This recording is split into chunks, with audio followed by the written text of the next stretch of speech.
Hey guys, welcome back to the channel. In today's video, it's going to be something a little bit different than the Toolmaster Pro videos that I've done in the past. I've got my Toolmaster Pro on my lap, and I just want to talk about the unit and kind of give like an overview of where we're at with Firmware 1.0.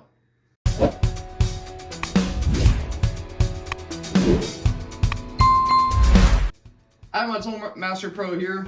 And what I want to do today is just kind of talk about the state of where we are in Firmware 1.0 and really help you understand what to expect out of this unit. I suspect that a lot of you guys that are watching this channel are getting ready for Christmas. Hopefully you're either getting one or you already have one and you're learning how to use it. And I'm at the place now where I'm not sure what other videos to put out. I've tried filming a 7-string video, TLDR.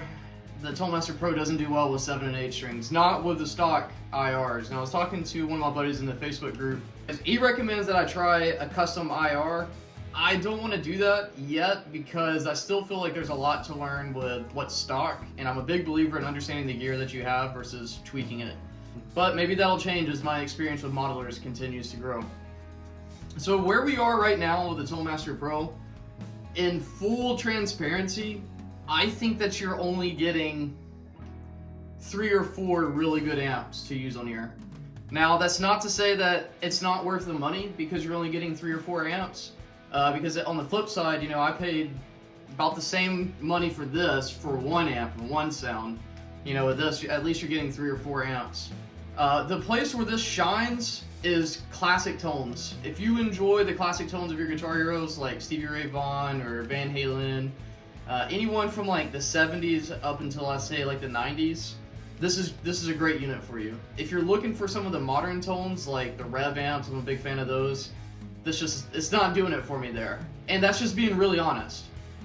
But what is in here is really good. So when I said there's like 3 or 4 amp sounds in here, what I find myself doing is, now these YouTube videos have really helped push me and look at different amps. Otherwise, I'd probably only be stuck on 2 amps, a Princeton and the Van Halen amp that's on here, which is I think the 5150 Stealth. Now, if you love Fender amps, the Fender amps in here are great. You have a digital 1-to-1 replica of your favorite amp. But to be honest, the sonic differences between a Princeton, a Deluxe, a Super is minuscule, right? We're talking about different flavors of really the same thing. I'm just gonna be honest. So like in real life, I play a Deluxe reverb. In the digital space, I've been playing through the Princeton, and I experimented with the Blues Junior, but the differences are really subtle, but it still has that Fender clean thing. On the distortion side, as it sits right now, the only amp that I really recommend for a high gain is the 5150 Stealth. So that is where you're capped at on the high gain side. Now, I have tried the Friedman. I literally sat here for 30 minutes filming a video with a 7-string in my lap, trying to use the Friedman amp, because that's what I use on the Axe effects, and it just doesn't handle the dynamic frequencies of extended range instrument like an Axe FX 3 unit does. But here's the difference. Fractal Audio has been in this space for years. Fender's in here in, you know, less than a couple of months now, and I guess that's not true because there's the Mustang stuff, but I'm just talking about for dedicated floor units, because I would assume the technology is probably a little bit different. But here's the thing, the complaints that I have right now are for Firmware 1.0. If you're watching this in 2024, next December, I'm sure that a lot of this is pain points that are going to be irrelevant. At least I hope, because Fender this is the most powerful floor unit out there right now. So I think the potential for the future is huge, and I think it's very bright because there's a passionate community following the Toolmaster Pro. And it's awesome, right? This is an awesome rig. I don't want to take away from that. I don't want to come across as someone who's saying like, oh, this isn't as great as it should be. I think for the amount of time that this product has for development, I think it's great. I am just getting to the part now where I understand enough of this modeler that I'm starting to see its limitations, and I want to share that with you. And if you aren't familiar with my channel, I have a playlist that you can go watch that's about an hour and a half to 2 hours long of just tutorials on how to get really good tones using this model. So that's my background. You guys know I'm passionate. I'm a big fan of it.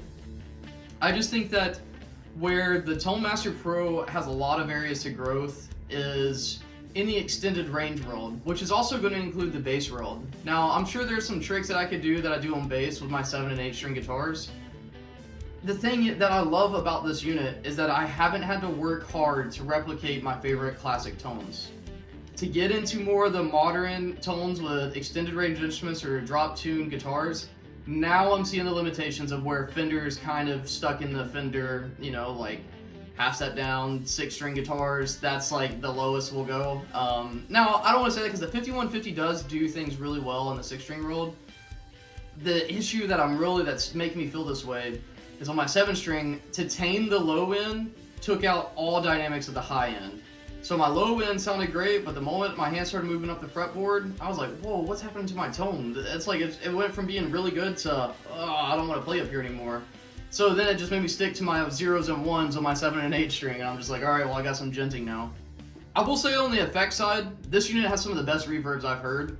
I think that this rivals the Axe Effects in reverbs, and the Axe Effects is kind of like, in my opinion, the golden child of modeling. The difference is that with the Axe Effects, it's rack mounted, it's huge, it's bulky, and it's expensive, you know, whereas this is great form factor, extremely portable, and what it does really well. Like classic tones, you're just not going to beat it. If you love the sound of the 70s guitar, this is your thing. But I think it does have a lot of areas to improve. Also, like, the pedals are pretty good. I will say that, like, the overdrive pedals are really good. Like, I enjoy the Klon replica. Recently, I was messing around with the Tube Screamer, or not Tube Screamer, what do they call it? Tube Overdrive. It sounds really good. It's really believable. The distortion pedals, I enjoy the Maximus. I think the Maximus distortion pedal with the interface is probably one of the best distortion pedals that I've used in any of the modelers, to include Neural DSP plugins as well. That one just really does it for me. The delays are pretty good, especially if you like to experiment with stereo. The stereo effects in here are really, really interesting. Some of the things I wish that this unit will have in the future is a virtual capo. Virtual capo is so cool because say you're in a band and you're playing songs that are in E and then E flat standard. Prior to coming to the digital world, you would need 2 guitars, or you need a guitar with a fixed tail bridge like a Telecaster that you can down tune real quick in between songs. But traditionally, most people just probably bring 2 instruments. If you have a virtual capo, virtual capo not only allows you to go up the neck, but also down the neck. So you can play the -1th fret as your 0 fret, and now you're playing an E flat when you're really tuned in E standard. So I hope that'll come. I saw some comment saying, giving a suggestion of how I could use it. The issue that I find is that for chords and anything outside of single notes, that's not what it's designed for. It's designed to be monophonic, meaning one note, one pitch.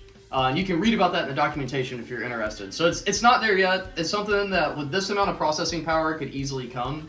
Hopefully it'll be in the future. Another thing I wish that this unit had was a synthesizer. Listen, I'm a sucker for a synthesizer. And right now I just bought an analog synth. I'm using the Korg Minilog XD. I want to use my guitar as a synthesizer. So Fender, please make it happen. That'd be great. In terms of amp selection, I would love to see some type of rev amp.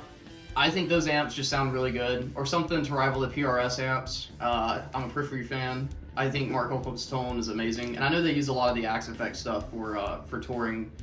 But you know, just getting into some of the more modern guitar tones where we don't have to work so hard, because I have to work hard to get a modern, like when I say modern guitar tone, I really mean detuned guitar tone. It just doesn't handle the frequencies as well as the Axe Effects. I mean, the Axe Effects will handle my 7-string or my 8-string just as well as this handles my 6-string. But I know that majority of people that are using this instrument or using this modeler are playing 6-string guitar. So I understand why it's not a high priority yet, and I understand that they have a lot of work to do. But yeah, one area that they could really work on is the button mapping. It's kind of wonky right now.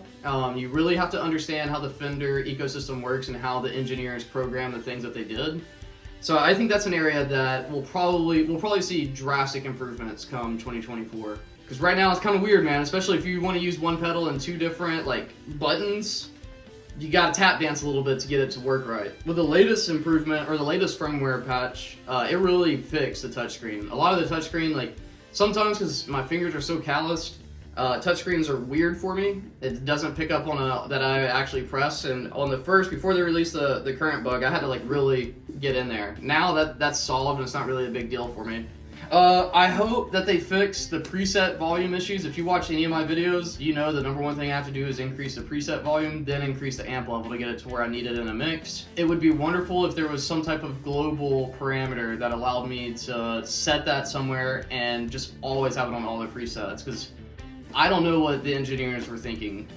Some of the preset volumes are set to like 13 and 17%. Like, who uses that? That's way too low. It would be different if it was consistent across the board around like 50% or 60%. That would make sense. But 13 and 14% is a joke. That feels like someone just created a quick patch, didn't do a lot of quality control, and just threw it out. Because the patches are great. The presets in here are really great. Now, there's some that I personally wouldn't use, but they still sound really good. There are a lot of presets on here. I don't think this needs as many presets as it has. But it's cool to be able to, where I use the presets really is not to play, but to pull inspiration from. And I think that's probably the reason why some of them are made the way they are. But yeah, that's just a personal thing. I wish there was a metronome. I know that sounds kind of maybe not expected, but I practice a lot. And while it has a metronome light that blinks, I feel like it would be really easy to have a click to go with it. And that would make this an even better practice tool. The workaround right now is I connect my phone via Bluetooth, and then I Bluetooth this if I'm out traveling with this unit. Now, that's the thing. This unit is extremely portable, and that's honestly my favorite part about this unit. You know, you've got everything in one form factor. Talking about the additional expression pedal you can get for this unit, I've seen a lot of people complain about it. Here's the thing. If you've used a Crybaby wah pedal, this is what you want. If you don't enjoy a Crybaby wah pedal, maybe get something different. My only complaint about this unit is that all of the cables are on the left side. I don't know who, like, a non-guitarist engineered this. Because, and y'all tell me if y'all are different, maybe I'm just the anomaly, but on a pedal board, my wah pedal is always, well, tuner and then wah pedal. So with that, my wah pedal traditionally sits right next to my pedals from here, and then my pedals will be out here, right? The issue is the cable patchment. Putting two cables on one side is a nightmare design. If you're gonna do this design, put it on the right side so I can have this flush to the Fender unit and treat it like a pedal board. That's like, I can't believe that this is the final design. This felt like no one thought about this. They just needed a feature, not thinking about the guitarist. Again, this is me being nitpicky, but it's an issue. I was a pit musician for the Adams family, and having this here, I can no longer, and I'm already in a tight space in the pit, so I had to pull this and make sure it had its own space so it had clearance for my cables. You know, it would have been a better solution if maybe there was one on each side, or heck, even put them on that top. Like, get rid of the Fender logo, it's already here. Put me some cable connectors here so I can just plug it in, and now I don't even have to worry about this. Because here's the thing, I hope Fender releases some official accessories. Like, I'm waiting on a backpack, and I'm debating putting this on a pedal rig so I can throw it into like a travel case, how I've done with my other pedal board, my analog pedals. This makes that very difficult to do, you know? I mean, sure, I might be able to get some flat cables, but now we're talking about spending extra money on extra cables for something I already dropped extra money on. So that is an area that I hope future Tonemaster Pro users don't have to deal with. Outside of that, this is a great accessory. You can do it, you can control any parameter with this. So if you just want to know about it, if it's worth the money, I think so. Even with the pain in the ass design, I think it's worth the money. I can't imagine, like, it really makes this tool a lot more usable, especially if you're used to using a wah pedal. Now, if you've never owned a wah pedal and you've never messed with it, then maybe don't use it, you know? So here's the Fractal pedal. Let me show you side by side. This is the official Fractal EV1 volume and expression pedal. Now, here's the thing. This one doesn't have a click, so you can't program it to whenever I click on, it's time for wah and go, which I prefer. I know some people have been talking about getting a auto wah. I hate the auto wah feature on the Axe Effect stuff. I like to press a button and go. Maybe I'm just too old school. Look how beautiful that design is. That is good engineering. That is a well thought out product that just makes sense from the get-go. This is just a pain in the ass. Who thought of this? Who? Again, I'm just trying to give you all the pain points for firmware 1.0.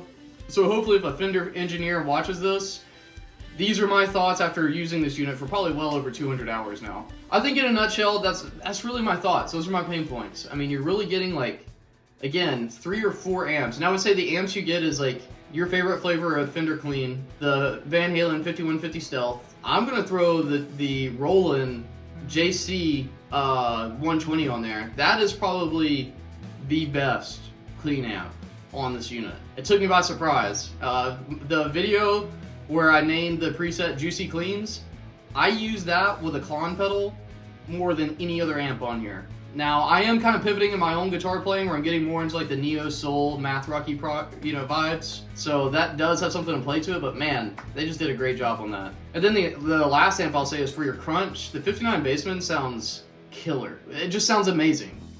So those are really your amp choices that are going to sound really, really, really good. Now you may be able to get the Marshall to sound good, you may be able to get the Jubilee systems to sound good, or the Friedman. Those amps just take me so long to dial in where I'm like, why would I do this? I'll just use the 5150 Stealth and then I don't have to worry about all of this. Or, you know, I just go back to the other amps. I'm waiting on the next firmware update to come out. I was filming a video showing how to dial in a Strat tone, only for my phone to run out of storage, and I halfway through editing the video, I was like, wait a second, where's the rest of the video? So I don't really know what else to put out right now with firmware 1.0. If you have any suggestions of videos or content that you'd like to see coming out, let me know. I'd love to make them. It's just, I feel like I have exhausted the limitations of this unit so far. And I wanted to put this video out there so that people that are getting into this for firmware 1.0 just know where it currently sits. Again, this isn't a bash on the Fender product. This isn't high praise. It's really just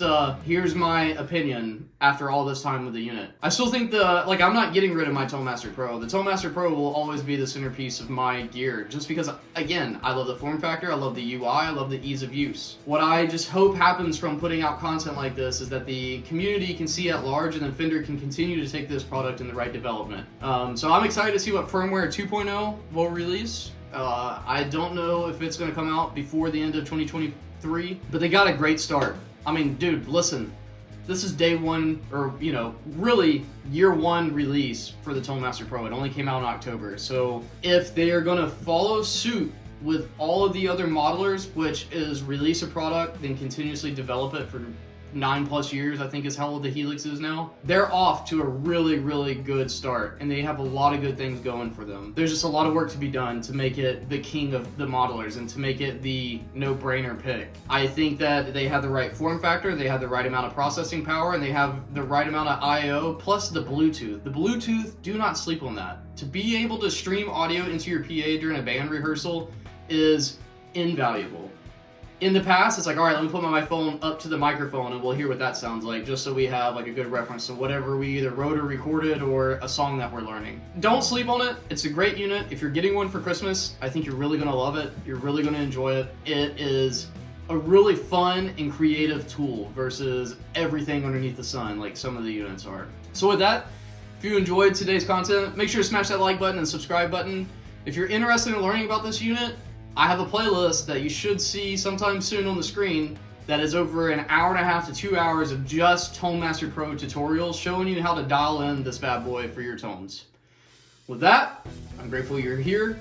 If you've watched it to this point, let me know what you're grateful for, and I'll see you guys in the next video.